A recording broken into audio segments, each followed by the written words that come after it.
Primera de Reyes 12:20. Y cabe mencionar, ¿verdad?, que ahí van a disculpar si alguno de ustedes no le es bien visto el pantalón que ando, pero va a disculpar, oye. Trato de siempre traer el normal. Ahí está. Sí, pero ahí va a disculpar. Y anda roto todavía. No, son bromas. ¿Lo tienen? Amén. Lo leemos en el nombre del Padre, del Hijo y del Espíritu Santo. Y aconteció que oyendo todo Israel que Jeroboam había vuelto, enviaron a llamarle a la congregación y le hicieron rey sobre todo Israel, sin quedar tribu alguna que siguiese la casa de David, sino solo una. ¿Cuál? Amén. Pueden sentarse, vamos a orar sentados. Padre bendito, gracias mi Señor, por la bendición de estar aquí al frente y poder expresar su palabra.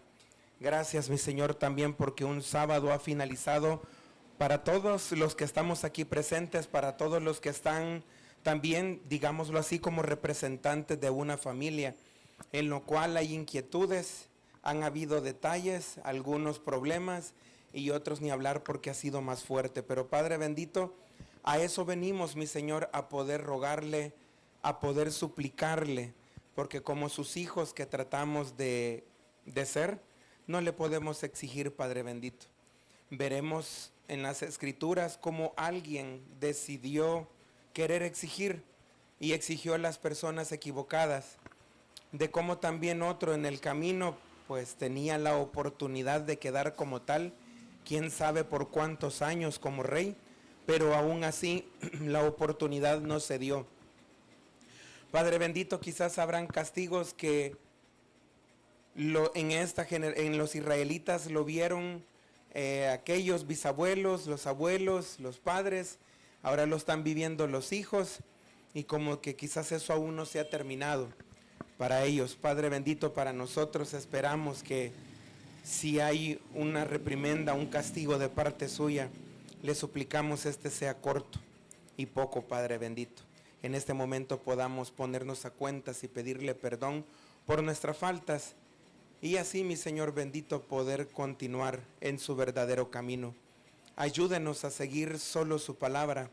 Ayúdenos, mi Señor, como decían los versículos que leíamos hace casi un mes en Segunda de Pedro, si es que no me equivoco, que aún si es su voluntad de que nosotros tengamos problemas y que aún así usted nos mande a hacer el bien, si es la voluntad del Señor, dice Pedro en esa carta, debemos hacerlo.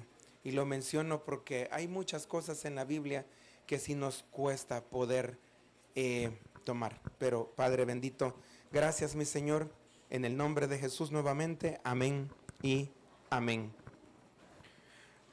Siempre la voluntad de Dios, siempre la voluntad de Dios es el tema para hoy. Leíamos solo un versículo, por favor no se vaya a separar de Primera de Reyes, porque hay otros versículos que están un poquito más atrás, pero primero Dios, teniéndolo allí, podamos llegar más pronto. Nosotros leíamos que hay un señor, ¿sí?, que se llama como Jeroboam, ¿verdad? Dice que Jeroboam había vuelto. ¿De dónde había vuelto este señor? ¿Sí? Antes de ello, hace creo que 15 días, teníamos la oportunidad de ver ese versículo. ¿Lo recuerda usted? El 5:9 de Primera de Tesalonicenses. Más o menos lo he puesto un poco ahí, inclusive un poco movido. Dice que el Padre no nos puso para alcanzar salvación, ¿verdad? Y no para ser destruidos. Pensando en ese versículo y pensando en las cosas que momento a momento se dan, pareciera que sí fuese lo contrario. Pareciera que la necesidad de Dios es que seamos destruidos, pero no es así. Luego se vino esta lectura y podríamos decir que es un poco esa continuación. De hecho, cada uno de nosotros hemos tenido una persona que ha estado al frente de nosotros, llámele tío, abuelo, encargado, llámele como le llame, Y ahí creo que todos levantaríamos la mano. En alguna vez le mentimos, al menos, ¿verdad? En alguna vez les mentimos, en alguna vez les hablamos mal y en muchas veces quizás no les hicimos caso. Pero de las tres que he mencionado, al menos una habrá sucedido en cada uno de nosotros cuando fuimos pequeños. ¿Qué le trato de decir con esto? Que dice su palabra que donde dos o más estén reunidos en su nombre, aquí está Él. Entonces, Él está, pero no le vemos. En mi caso, lo pienso para mí personalmente, hay muchas veces que para que no me hubiera pasado lo que me pasó, desearía que ver el rostro de Dios, ¿verdad? En el camino, como a algunos hombres le sucedió en la Biblia, o al menos la perra que tengo en la casa me hablara, ¿va? Así como la burra, ¿verdad? Le habló a aquel Señor, pero no es posible. De hecho, no es posible una voz audible, pero hay momentos que se ha hecho como una voz audible y ha sido Dios. Una sí la recuerdo totalmente, ahí en otra oportunidad la vamos a compartir, pero que le trato de decir, allí está Dios, pero nos ha dejado las escrituras para que usted y yo le podamos seguir. Jeroboam, ¿de dónde venía Jeroboam? Si usted observa ahí, Primera de Reyes 11:40, dice, por esto Salomón procuró matar a Jeroboam, pero Jeroboam se levantó y se fue ¿a dónde? A Egipto. Se fue a Egipto y le voy a adelantar algo. En Deuteronomio capítulo 17 les dice, y es bien curioso porque les menciona un animalito en concreto. Les dice, por favor, no vayan a Egipto, no vayan ni siquiera a traer más caballos. No sé por qué lo expresa, pero dice, no vayan a traer más caballos y por ningún motivo vuelvan a Egipto. Cada uno tenía el rollo de la palabra de los sacerdotes. El rey, no sé si solo el rey, pero he encontrado que solo el rey de Israel poseía una copia para él. Quizás el rey en su aposento tenía la necesidad de leer el rollo, solo iba donde lo tenía y lo abría. En cambio, toda la congregación tenía que ir para en estos tiempos al templo o más hacia atrás al tabernáculo, para que fuese el sacerdote que lo abriera y empezara a leer. Pero de todo será el conocimiento. De hecho, tenemos entendido que así puede ser, de que los niños o las niñas a los 12 años ya conocían casi por completo, si no es que completo, todo el Antiguo Testamento. Ellos sabían que esto era un estatuto, que no podían regresar a Egipto. Desde allí, Jeroboam ya había hecho algo que no era correcto. Entonces, dice que Salomón lo quería matar. Ahora la pregunta sería, ¿verdad? ¿Por qué lo quería matar Salomón? Salomón lo quería matar porque siempre ahí en Primera de Reyes, capítulo 11, versículo 28 en adelante, se lo vuelvo a repetir, Primera de Reyes 11, 28, ahí lo puede anotar o poderlo leer en casa. Dice que Jeroboam era valiente y esforzado. Era un muchacho valiente, era esforzado, era un muchacho activo, a tal punto que hasta el templo le llegó a los oídos de Salomón. Salomón lo observa y lo llama, y cuando lo llama hace algo que a mí me parece bastante increíble. Lo ve tan activo que le dice, va, ya tenés administrativamente lo que haces, por favor también tú vas a estar a cargo de la administración de las cosas que a mí me competen para la tribu de José. O sea que aparentemente podríamos decir, bueno, él era de la tribu de Efraín, hacía quizás lo administrativo y era tan activo que probablemente quizás hacía todo lo de la tribu o de la casa de Efraín, y así también hacía todo lo referente después a lo de la tribu de José. Qué excelente, ¿verdad? Si lo vemos eclesiásticamente o para nuestros años, sería aquella persona que va excelentemente en los caminos del Señor, ¿verdad? Que quizás hay algunos tuvimos oportunidad de conocerles y que son vecinos, pero que ahora nos contaron que ya va a la iglesia y le hemos visto ese cambio. Nosotros también nos alegramos por él.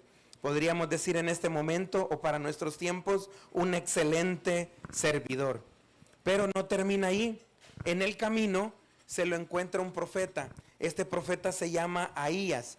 Ahías, cuando lo ve, se quita la capa, por cierto estaba nueva, lo dice la escritura, y cuando se la quita, obviamente lo detiene, la corta en 12 pedazos y le dice, toma para ti 10 pedazos, y le empieza a expresar una profecía que había para él. Y le dijeron, he aquí, yo rompo de la mano de Salomón el reino y te daré a ti 10 tribus. Imagínense cómo este hombre resulta que le dan una profecía y le dicen que tan esforzado, tan valiente es, tan activo, que no solo ya eran 2 cargos, Efraín y José, sino que iban a ser 8 más, iban a ser 10 para él. Dios ya había visto en él que iba a ser un hombre que siempre iba a ser valiente y esforzado. ¿Quién no, verdad? Era de Efraín. Usted ya se imaginará quién conquistó la tierra y que a la vez la dividió. Obviamente fue la mano de Dios en todo tiempo en la vida de Josué, pero Josué también era de la tribu de Efraín. Podemos decir que era una tribu, ¿verdad? Que era activa, ¿sí? Muy activa. Entonces, así es como usted puede observar quién era Jeroboam, por qué Salomón lo quiere matar. ¿No le parece esto curioso? ¿A quién se le parece en su mente bíblicamente? Te quiero matar, ¿verdad? Y el otro huye. ¿Quién fue? David, ¿verdad? David con Saúl. Idéntico, ¿verdad? Otra vez la familia yéndose a pleito. Pero no fue todo. Dice que por quitarle el reino a Salomón, ¿por qué quitárselo? Uno, porque sus mujeres extranjeras no solo quemaban incienso y ofrecían sacrificios, sino que también él participaba, y lo que concretamente expresa la Biblia en que participaba activamente era de crearles templos para cada mujer. Imagínense que tenía una mujer y ella adoraba a Moloc, le hacía el templo y la señora iba a adorar a Moloc. Porque menciona 3 y menciona 3 dioses, pero dice que fueron varios. Entonces a eso totalmente es idolatría. No solo había cometido ese pecado, el otro detalle era que ya ellos tenían en lo que ahora le llaman, y que también antiguamente así fue, la Torá, que eran sus leyes, sus normas, sus estatutos, también no les era permitido mucho, ¿sí? Muchas mujeres. Ahí vamos 2. Y el tercero, y es ahí cuando lo vamos a ver más adelante con esto del evangelio de la prosperidad, vemos que Dios también le prohíbe que tenga riquezas en abundancia. 2, el Todopoderoso advirtió en 2 ocasiones que no lo hiciera. Mire qué bonito, el Señor se le aparece, le habla y en 2 ocasiones le dice que no lo hiciera. No logro comprender si a la tercera es que lo castiga o en la segunda es que lo castiga.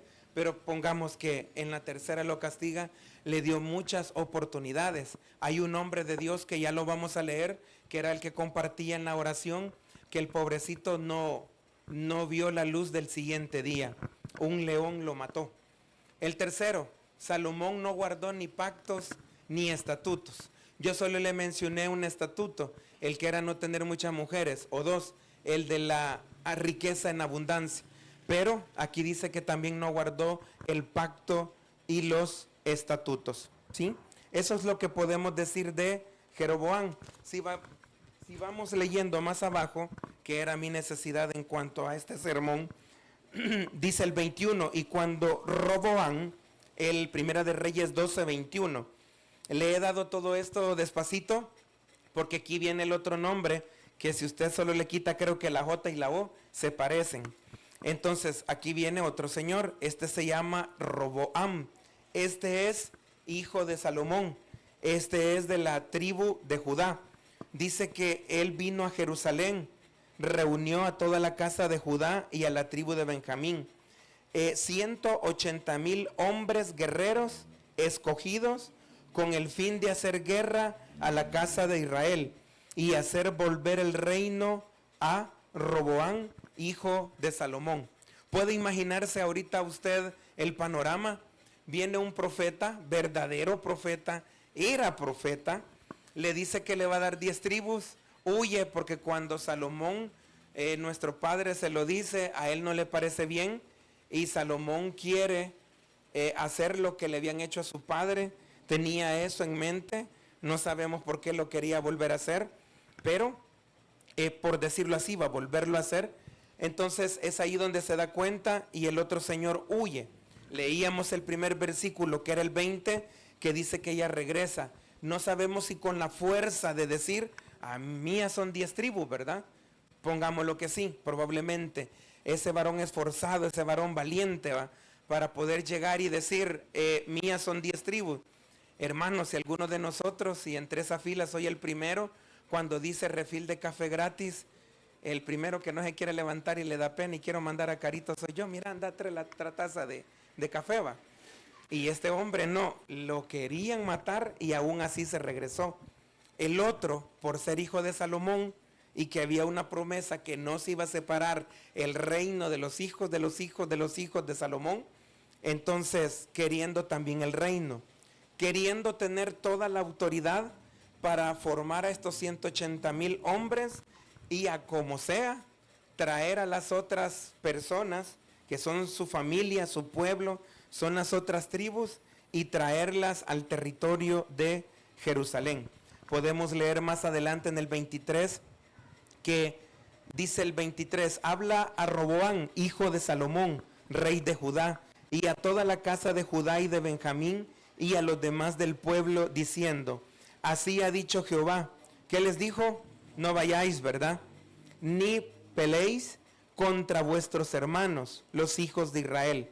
Volveos, cada uno a su casa, porque esto lo he hecho yo. Y ellos oyeron la palabra de Dios y se fueron conforme a la palabra de Jehová. ¿Estaban actuando bien o no estaban actuando bien? ¿Sí?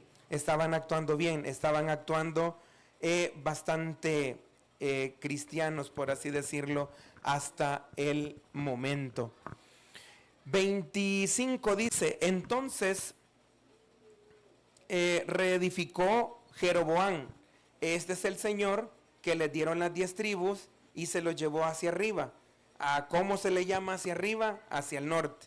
Se los llevó a Siquén, en el monte de Efraín, y habitó en ella, y saliendo de allí reedificó Penuel. 2 ciudades, o quizás 2 sitios que eran muy importantes, pero que no le tengo reseña de eso en este momento. 26, y dijo Jeroboam en su corazón, mire lo que estaba pensando, ahora se volverá el reino a la casa de David. ¿Por qué? El 27 lo dice, si este pueblo subiere a ofrecer sacrificios a la casa de Jehová en Jerusalén, porque el corazón de este pueblo se volverá a su señor. ¿Quién era ese señor? El hijo de Salomón, Roboán, rey de Judá, y me matarán a mí y se volverán a Roboán, rey de Judá. En otras palabras, al paso de la calle de mexicanos, les queda el plan del pito. Si ellos siguen bajando allí, se van a terminar congregando allí, allí se van a quedar y lo único que van a hacer es regresar para matarme a mí y se acabó todo, ¿verdad? Entonces sí, debo un plan. Vea el 28. Y habiendo tenido consejo, hizo el rey 2 becerros de oro. ¿A qué le recuerda esto? Los 2 becerros. No la cantidad, sino el becerro. Cuando salieron de Egipto, ¿verdad? Estaban repitiendo otra vez lo mismo, segunda cosa que estaban repitiendo. Y dijo al pueblo, bastante habéis subido a Jerusalén. He aquí tus dioses, oh Israel, los cuales te hicieron subir de la tierra de Egipto. ¿Los becerros los hicieron subir de Egipto? ¿Será que los becerros fueron los que permitieron que aquella tierra se abriera y que los que quedaran apartados fueran los levitas y que fue ese el momento en el cual el corazón de nuestro Padre dijo, a estos los tomaré para que atiendan el templo? No fue el becerro, ciertamente fue nuestro Padre, ¿sí? Ahí están las 12 tribus. Vea esto, por favor. No se fije en el color, sí en los nombres. El reino de Israel, ¿cuál es ese? El que también se le llamaba reino del norte. ¿Por qué? Obviamente por la posición en la que estaba. Allí estaba Jeroboam y se llevaron a 10 tribus. En esta parte solo quedó Judá y un pequeñito. ¿Cuál era? Benjamín. Mire cómo son las cosas. Ya varias cosas las están perdiendo, tienen conocimiento de ella, aunque no estén leyendo el rollo, está en su mente.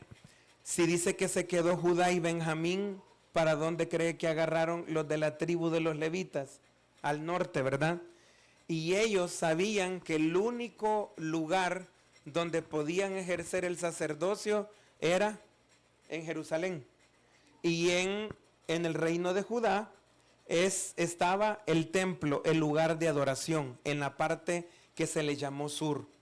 Al norte los que tenían que ejercer la voluntad del Señor dentro del templo, y al sur estaba el lugar donde lo tenían que hacer. ¿Qué dice Mateo 12:25? 900 y fracción de años después, sabiendo Jesús los pensamientos de ellos, les dijo: todo reino dividido contra sí mismo es asolado, y toda ciudad o casa dividida contra sí misma, ¿qué sucede? Allá está el NO, casi no se ve, pero dice: no permanecerá, ¿sí? Déjeme expresarle que Efraín también era un detalle de luchas entre hermanos. Efraín en Génesis 48-49 reclama que ellos son los fuertes. De hecho, al reclamar que son los fuertes, también con Josué le decía que lograron entrar a la tierra prometida. Pero hubo un detalle: lastimosamente Efraín se unió a Isboset en la revuelta contra David. Y así es como surge otro varón valiente, otro varón esforzado, el cual es David, y hasta este momento se mantiene como David. Vemos cómo personalmente querían ejercer liderazgo, pero así como hombres valientes y esforzados nacieron de varias tribus y llamaron la atención de Dios, pues así de la tribu de Judá salió uno llamado David. Pero su hijo quería matar a Jeroboam. Y ya hablábamos que de esto se nos hace familiar. Hermano, me estoy durmiendo, ¿por qué tanta historia? Primero Dios, se lo he dado despacito para que no me confunda a Jeroboam y Roboam. Pero esto tiene muchas enseñanzas. Primero Dios, así como el Señor me puso una tras otra en mi mente, también las esté poniendo en su mente. Recuerde que usted vive en 3 etapas: en su hogar, en su iglesia, y también vivimos en el trabajo, o convivimos en el trabajo. En casa, ¿verdad? ¿Qué se puede suscitar? En casa dice que a nosotros nos ha puesto como esa cabeza de hogar, pero a la mujer la ha puesto como lo más frágil. Y si bien esto no viene escrito, pero deseo ampliarlo, por favor genere en su mente una plastilina. Tenga en su mente una plastilina. Ahora usted como buen estudiante que llevó artística y no se salía de la clase, forme en su mente un muñequito, bien hechito ese muñequito. Va, y como no es verdad y es ficticio, ya su mente ya lo formó, ¿verdad? Imagínese las manos de Dios, uno agarrando exactamente la mitad de ese muñequito, e imagínese la otra mano de Dios agarrando la otra mitad de ese muñequito. Como es Dios, imagínese Él alando para extremos contrarios. ¿Qué sucedería? Perfectamente le quedaría la mitad en una mano. Perfectamente, ¿a dónde le quedaría la otra mitad? En la otra mano. No quedaría lisito, porque no es que haya utilizado cuchillos, sino que le dije, y al ser plastilina quedan como puntitos, ¿verdad? De donde se aló el otro. Entonces, como quedaron iguales, esa es una de las traducciones aparentemente más cercana de lo que quiere decir que de su costado sacó a la mujer. Entonces somos exactamente distintos, pero si no estamos en complemento, las cosas pueden ir mal. Si ellos estaban separados y no estaban en complemento, les estaba yendo mal.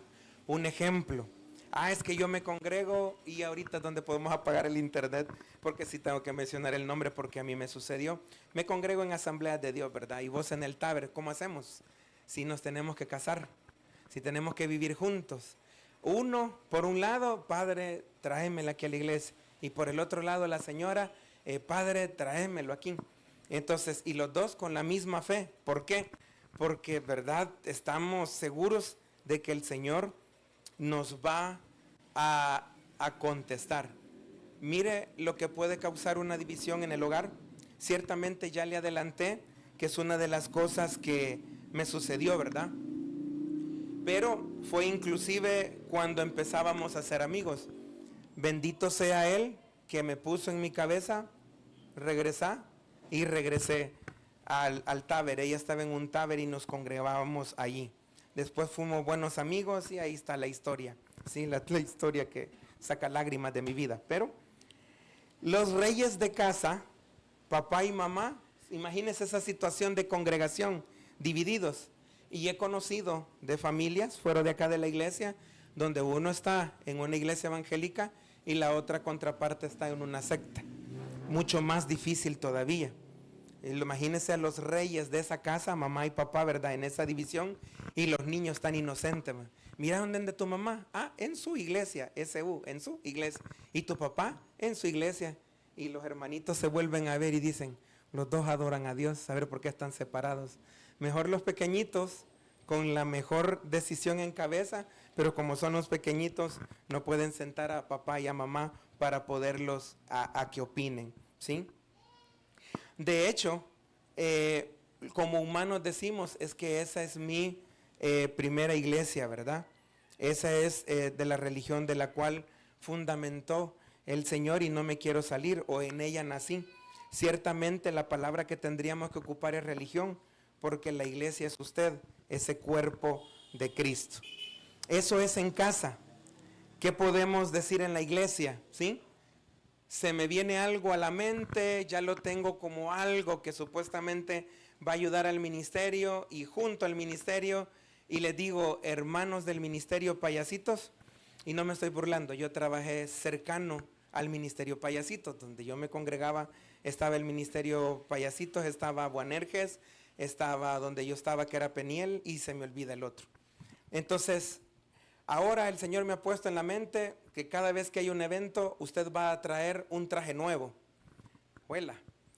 Inicio de año con escuela bíblica, traje nuevo del ministerio. El día de la amistad, traje nuevo. El día del estudiante en julio, traje nuevo. El día del niño, traje nuevo. Cierre de escuela bíblica en diciembre, traje nuevo. Vigilias en septiembre, traje nuevo. Entonces, ¿qué va a pensar la persona cuando termine un año saturadamente? Mire lo que también puede causar división, ¿sí? En el trabajo, nosotros somos de ventas. El jefe me manda a decirles que para este mes tal es la meta o esta es la meta. Debemos de llegar porque así es como nosotros vamos a agradar al jefe y que vea que somos los mejores, ¿verdad? Pues primero ni se lo han pedido, segundo no es el jefe ni el encargado, y mucho menos una empresa sobrevive solo con un departamento, ¿verdad? El que es de venta. Como así, hermanos, si vendemos, ganamos. Mire, su esposa trabaja en comercio, si no vende no come, pero la venta es el resultado de una serie de estrategias en unión con todos los departamentos que la misma empresa posee, no solo uno. Se da esta situación, pero mire lo que también causa división en el área de trabajo. Si usted solo está relacionando los versículos y la forma en que ellos se expresan a través de las escrituras, yo sé que usted ya lo está llevando también a otras situaciones en casa, a otras situaciones en la iglesia y a otras situaciones en el trabajo que se pudieran dar. Vaya conmigo, por favor, a Deuteronomio 17:14.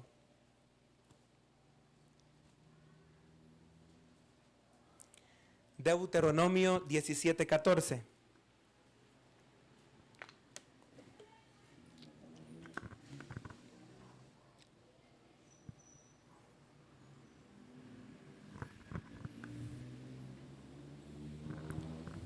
Génesis, Éxodo, Levítico, Deuteronomio, el cuarto libro. ¿Lo tenemos? Amén. Estamos en el 17:14. Dice el primero: cuando hayas entrado en la tierra que Jehová tu Dios te da, y tomes posesión de ella, y la habites, y diga, pondré un rey sobre mí como todas las naciones que están en mis alrededores. Mire qué bonito. Yo tenía entendido que era Israel el que le exigía rey, y así fue. Pero ya nuestro padre se les había adelantado y les estaba diciendo, miren, ustedes a futuro van a pensar esto. Cuando lo quieran, se lo vamos a poner, ¿sí? 15. Ciertamente pondrás reyes sobre ti, al que Jehová tu Dios te escogiere. Como dice para nosotros en el Nuevo Testamento, que Él quita y pone reyes, ¿verdad? Y que ante las actividades que no violan lo que nosotros queremos seguir, las podemos ejecutar, ¿sí? El versículo dice de otra manera, pero da a entender eso. Entonces, ciertamente pondrás por rey sobre ti al que Jehová tu Dios escogiere, pero no va a ser extranjero. Dice, de entre tus hermanos pondrás rey sobre ti. No podrás poner sobre ti a hombre extranjero, que no sea tu hermano. 16. Pero él no aumentará para sí. El rey no iba a aumentar caballos. Ahí estará establecido, no sé si lo podamos encontrar, si lo encuentran, no es broma, me avisa y me lo da, porque no podía tener los caballos que él quería. Ahí dice que no debía aumentar para sí. Y ahí estaba lo que le expresaba al principio, ya con versículo bíblico. Ni hará volver al pueblo a Egipto, ¿sí? Ninguno del pueblo, si de allá salieron, ¿para qué iban a regresar? Con el fin de aumentar caballos tampoco. Quizás llamémosle a esto comercio, ¿verdad? Comercializar, ni por eso. Porque Jehová os ha dicho, no volváis nunca por este camino. Al camino que usted estuvo, ya no vuelva. Esto me alegra un poco por lo que Dios ha hecho conmigo en cuanto a trabajo. Primero Dios, cuando usted pueda tener la oportunidad de avanzar en un trabajo, pido al Señor de que eso pueda ser obviamente para ganar más, pero que jamás usted vuelva nunca a ese camino donde estuvo anteriormente. El jefe era lindo, que la jefa era lindo, muy bien, pero debemos avanzar siempre hacia adelante. 17. Ni tomará para sí, ¿cuántas? Muchas, ¿verdad? No muchas, para que su corazón, ¿qué? Entonces, como él tomó muchas, ya Dios ya le había dicho a Salomón que se había desviado, ¿verdad? ¿Qué más dice? No se desvíe, ni plata, ni oro, ¿qué? Amontonará para sí en abundancia. El Señor sabe que tenía que tener lo necesario, pero si ante lo necesario llegaba a ser promontorio, a amontonarse, él sabía que a través de las normas y estatutos que tenían, él tenía que compartirlo. 18. Y cuando se siente sobre el trono de su reino, entonces escribirá para sí en un libro una copia de esta ley, del original que está al cuidado de los sacerdotes levitas. Para que vea que no es mentira mía, mire, ahí está el versículo, donde dice que él siempre, el rey siempre, y esto fue antes de que se pusiera el primero, ya Dios les estaba diciendo que era ley que ellos tuvieran una copia con ellos. 19. Y lo tendrá consigo y leerá en él el qué. No dice, si quieren puede leer en ella todos los días, ¿verdad? Le está exigiendo al que va a ser rey que todos los días de su vida la lea, para que aprenda a qué, a temer a Jehová, su Dios, para guardar todas las palabras de esta ley y estos estatutos para ponerlos por obra. Una pregunta, no me la conteste, solo llévesela. ¿Usted cree que versículo de Deuteronomio 17 es el capítulo, versículo 19, está abolido para hoy? Es decir, ya no le tenemos que hacer caso. No debemos leer la escritura. Por eso le digo, no me conteste, ahí guárdeselo y usted lo llevará a su casa y contestárselo. Pero conforme él leyera las escrituras, le iba a guardar el temor a Jehová. Al guardarle el temor a Jehová, él iba a caminar bien y lo iba a hacer todos los días de su vida, ¿sí? ¿Qué nos dice para nosotros en 2 de Timoteo, si no me equivoco, capítulo 3, 16, ¿verdad? Toda la escritura es inspirada por Dios y útil para enseñar, para instruir, para redarguir, para corregir en justicia, ¿verdad? A fin de que todos estemos preparados para toda buena obra. 20.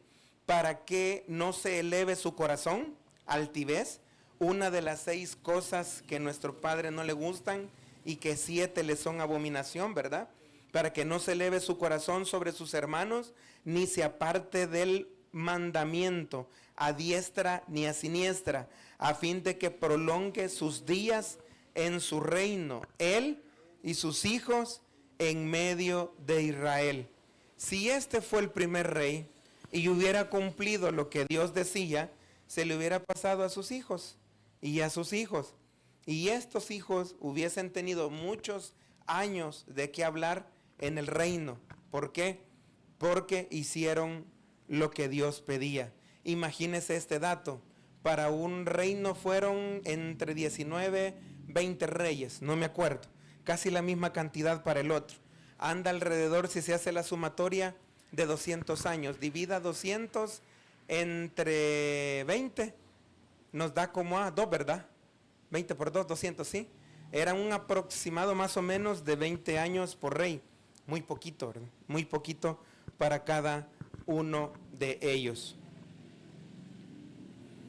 Con solo que iban a pensar a separarse, que es lo que deseo que usted tenga también en su mente, con solo el hecho de saber y leer que se iban a separar, era un momento para pedir perdón, voltear sus caminos y regresar al Padre. El norte sin lugar de adoración, Primera de Reyes 12:27, pero tenían a los levitas con ellos. Judá y Benjamín sin levitas, pero teniendo el único lugar aceptable para Dios para que le dieran adoración. ¿Qué pensó este Jeroboam cuando venía también de Egipto? El que venía de Egipto, que lo matarían y que perdería el reino. Creó 2 becerros para adorar. Y si usted sigue leyendo el capítulo 12, que se nos acabó el tiempo, él instituyó una fiesta, inventó una fiesta. A nuestro Padre tampoco le agradó. ¿Será que hoy podemos inventar fiestas? Se lo dejo en su mente también. ¿Qué pensó Roboam? Pidió consejo, pero fue duro con los impuestos. Fue peor que los que están actualmente. La idea era seguir en el linaje de la tribu de Judá. Si leemos despacito vamos a notar que el Padre, como dice en Primera de Tesalonicenses, capítulo 5, versículo 9, que la intención de él es que alcancemos salvación. Si usted lo va leyendo despacito, el capítulo 12, va a notar que la intención del Padre, uno, era que no se separaran y que el linaje siguiera a través de Roboam. Pero solo leímos las maldades que hizo este señor. Ya si usted lee va a encontrar las cosas que él hizo. Difícil, ¿verdad? Déjeme contarle algo que es externo, parecerá chambre y pecado, pero dice una persona que un docente, y lo voy a poner para mí, según las palabras de este señor es que yo puedo ser el docente súper maleta enfrente de un aula, que me cueste hablar, que tartamudee, que no le enseñe a los niños a leer si tengo un primer grado, o sea, el docente completamente maleta.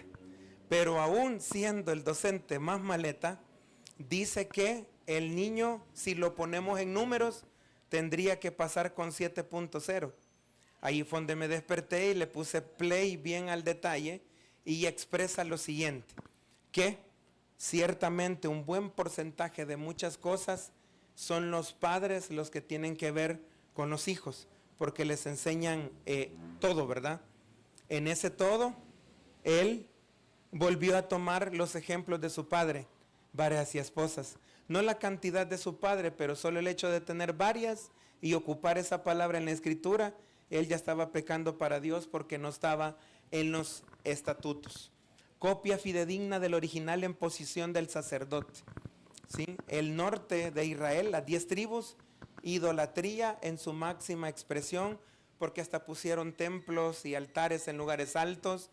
Jeroboam se le ocurrió, vaya, conmigo tengo a los levitas, pero no los voy a agarrar a Tim Marín de 2 Pingüe, ustedes que no son levitas, vénganse y vengan a quemar incienso y adorar.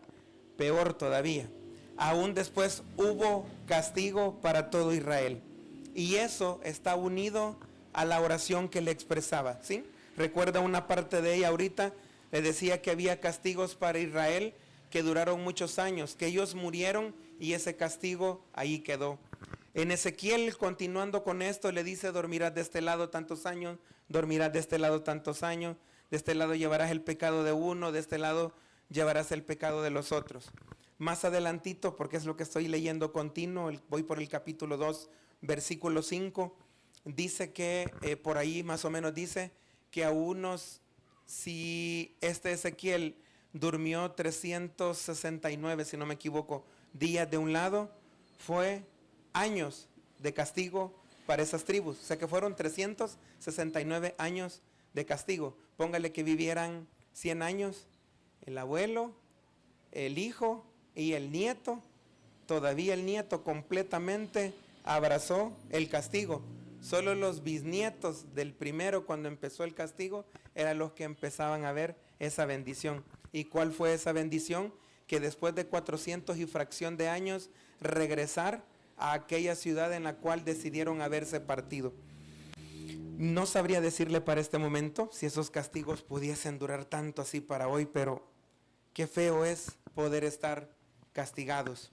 Y todo esto por dos detalles. Y primero Dios, le termino en 3 minutos. Uno de ellos, Mateos 20:20, tranquilamente está nuestro Salvador bendito, quizás tomando el aire o viendo algo, y se le acerca la mamá de 2 muchachos. Y ella le llega a pedir a nuestro Salvador bendito que por favor, mira, aquí tenés a 2 estrellas, poneme uno a tu izquierda y poneme el otro a tu derecha. Ah, de verdad, ¿sí los querés? En mis palabras como sarcástica, ¿verdad? Ah, ¿sí los querés? Sí. Vaya, ajá, ¿y qué más? No, sí, para que estén ahí al nivel tuyo sirviéndote y los demás ahí abajo. Ah, ya. Y el Señor ya le dice que, y a ella, ¿quién le ha dado a conocer que es Él el que tiene la potestad para hacer eso? Él le explica que eso solo lo tiene la potestad Dios en su reino, el Todopoderoso y el que es amable. Hermano, ¿y para qué nos dice eso de Mateo 20:20 con esas 2 personas? ¿Por qué lo relaciona con esto? Porque en Apocalipsis ya menciona casi esto mismo, pero de otro nombre, ¿sí? Y este nombre es los Nicolaitas. ¿Se acuerda que a una iglesia de las 7 le dice: y tú has rechazado la obra o la doctrina de los Nicolaitas? ¿Cuál es esa? El ejemplo perfecto, ¿sí? Donde ni siquiera ellos lo han pedido, pero ya una persona está pensando a futuro a dónde quiere ver a sus hijos sin haber hecho nada, ¿sí? Y ya no digamos espiritualmente. Cuando también aquí podemos observar que hay hijos que querían ir a matar a sus hermanos solo por mantener un reino, pero que ni profeta les había hablado, porque no debían matar a sus hermanos, ¿sí? Como madre y también como padre de su hogar, pongámosle que ese podría ser su reino, si lo queremos llamar así. En conclusión, podemos decir de esto, hermanos, que no mantengamos oprimidos a los nuestros. Sea Dios dándonos la oportunidad de ejercer siempre misericordia y bondad. Esta semana no sabe cómo se le hace el nudo a uno de ver al más hombrecito de 12 años llorar porque dice que le toca hablar con el perro porque ni sus hermanos quieren hablar con él. Eso conmueve como no tiene una idea. Dan ganas de llorar. Ayer, el darme cuenta de una situación de un niño en el cual hasta se estaba hiperventilando porque decía: ¿qué van a decir mis compañeros si me salgo del colegio donde estaba? Él preocupado hasta por sus amigos, ¿sí? No tengamos oprimidos a los nuestros. Yo le di un ejemplo de hijos. No deje de andar la Biblia, ¿sí? Leámosla, pero la Biblia para los motivos correctos. Déjese siempre que sea ella quien lo guíe a usted, y yo también debo de dejar que ella siempre sea la que me guíe. Y aquí los servidores que estuvieron escuchando pueden observar que el que era profeta verdadero le mintieron y un león lo mató. Por favor, siga leyendo más adelante hacia donde ese profeta muere por el hecho de hacerle caso a alguien que era otro hombre. Maldito es el hombre que confía en el hombre, ¿sí? lo de los nicolaitas, siguiendo las obras de otras personas. Otra, no amontonemos, y se lo voy a dejar de la manera más bíblica posible. No amontonemos. Si algo está en su posición, usted lo compró con el sudor de su frente, o se lo obsequiaron y sabe que está limpio, es decir, que la otra persona sudó también para comprarlo, es decir, que es lícito, está nuevo o perfectamente bueno, y sabe también que no lo ocupará, y en su corazón quiere obsequiarlo, hágalo, ¿sí? Hágalo. Porque es así como haciendo el bien, dice la palabra de Dios, es que aquellos que se quieren sobrepasar con nosotros, los dejaremos callados. Inclinemos nuestro rostro, vamos a orar, hermanos. Padre bendito, gracias por su palabra. Gracias por mostrarnos, y esto los primeros 2 reyes, cuando el reino estaba dividido, hicieron cosas no agradables para usted. ¿Qué más ejemplo que esos? ¿Qué más de otros detalles que hemos visto de personas que nos da tristeza, que ya no están en la iglesia porque inclusive dieron testimonio de cómo usted los había sanado, los había bendecido, les había dado ese empleo que les iba a dar inclusive para estar congregándose, pero ya no están aquí? Confiamos, Padre bendito, o le pedimos que puedan estarse congregando en otra iglesia. La intención, como buenos hijos tuyos, es que cada uno de nosotros sigamos en el conocimiento de la palabra. Gracias, Padre bendito. Como sabemos, el primero que sigue en tener que aprender es mi persona. Y le suplico, Padre bendito, que estos versículos no queden en el olvido, que así como un rey debía tener la copia de las escrituras, bendito Dios, esa copia, si tenemos ese dinero, la podemos comprar inmediatamente, o si tenemos internet, descargarla inmediatamente. No solo la podemos andar en papel o digital, sino que también permítanos, Padre bendito, leerla. Hermanos, y con esto termino con esta oración. Si usted dice, la quiero leer, pero no la entiendo, está cometiendo pecado. Ya no diga esa frase, porque si va a leer el capítulo 1 de Proverbios, ahí le dice lo que Dios le puede dar, que el hombre que no está con Dios no puede recibir. Sería un privilegio para usted. A eso se le llama, y para mi persona, a eso lo que el Señor da, que le podemos pedir y Él la dará, es sabiduría. Gracias, Señor bendito. Hacemos una pausa. En el nombre de Jesús, amén y amén.